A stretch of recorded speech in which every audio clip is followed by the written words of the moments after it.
Two hungry travelers arrive at a village expecting to find a household that will share a bit of food, as has been the custom along their journey. To their surprise, villager after villager refuses to share, each one closing the door with a bang.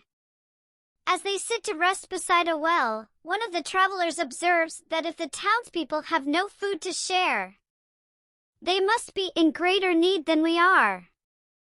With that, the travelers demonstrate their special recipe for a magical soup, using a stone as a starter. All they need is a carrot, which a young girl volunteers.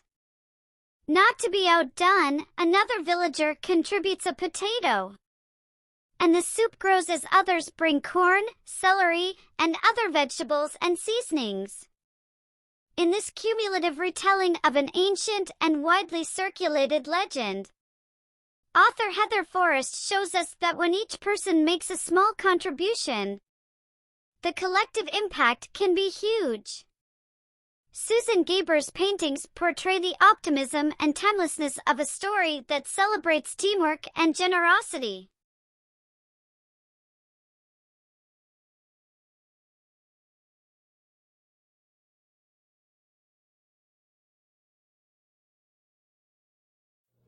There was once a comfortable little village nestled in the mountains. The people who lived there had more than enough to keep themselves content. One day, two travelers came along. Their coats were tattered, their hats were torn, their dusty shoes had holes in their soles. Hungry and tired, one traveler said to the other, "Surely someone here can spare a bit of food?"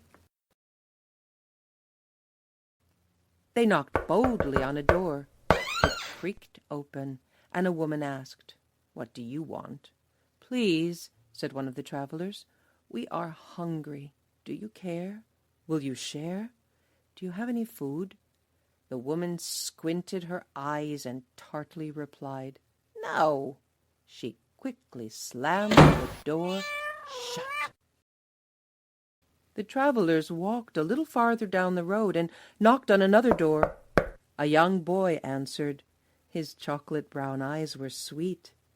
"Good day," he said shyly. "What do you want?"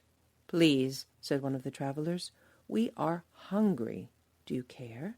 Will you share? Do you have any food?" The boy replied, "There's no food here," and closed the door.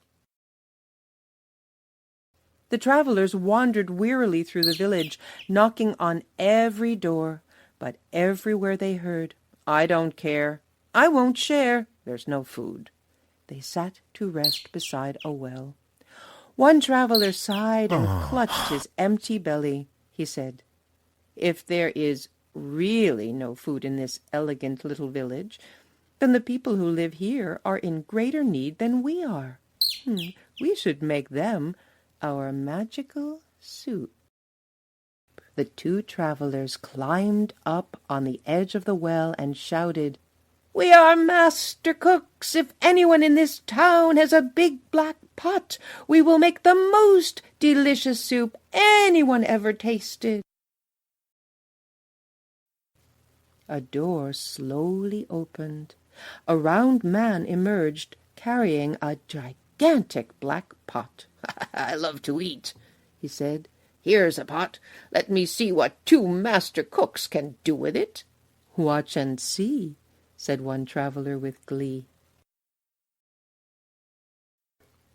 The travelers filled the pot with cold water and built a fire.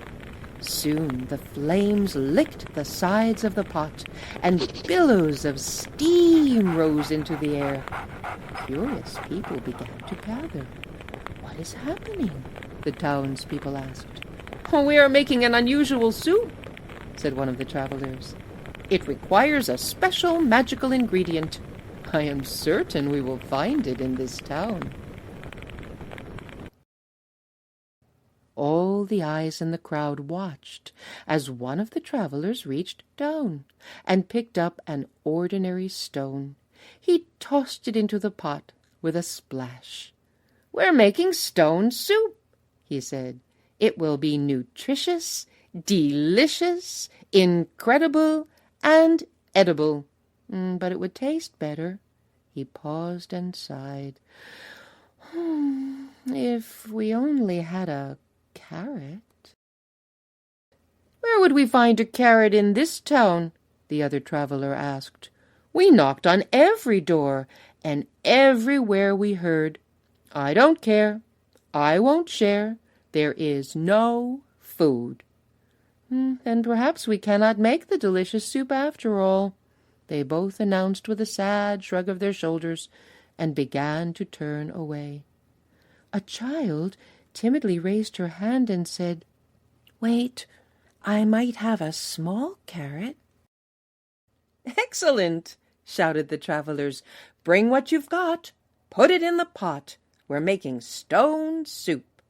This magical soup would taste even better if we had a potato, they added. A deep voice in the back of the crowd called out, I have a potato. Wonderful, shouted the travelers. Bring what you've got. Put it in the pot. We're making stone soup. It would taste better still, they said, if we had just a few more ingredients. Perhaps, said one villager, I could bring a green bean. Well, said another, if you're going to bring a green bean, I will bring a kernel of corn. I shall not be outdone, cried another. I will bring an egg noodle. One by one, voices announced, I will bring a slice of celery. I will bring a pinch of pepper. I can bring a sprig of parsley. I might have a tiny turnip. Well, why are you waiting? Cried the travelers. Bring what you've got. Put it in the pot. We're making stone soup. Everyone in the town ran home to bring one small thing to put in the pot. Food flew through the air and landed with splashes in the growing soup. Soon the huge pot was full and simmering. A wonderful smell drifted through the air. The smell was so tempting.